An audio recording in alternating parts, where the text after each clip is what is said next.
అయి ఉండండి.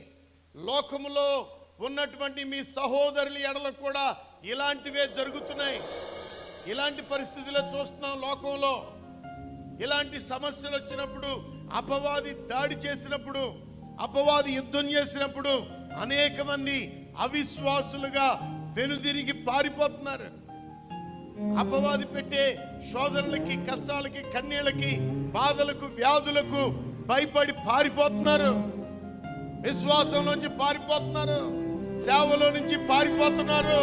దేవుని సన్నిధిలో నుంచి పారిపోతున్నారు. పాదాలు పట్టుకోకుండా విడిచిపెట్టి పారిపోతున్నారు. లోకంలోకి లోకమందున్నటువంటి మీ సహోదరుల జీవితాల్లో ఇలాంటివి అనేకమైనవి జరుగుతున్నాయి. కాబట్టి మీరు విశ్వాసమందు స్థిరులై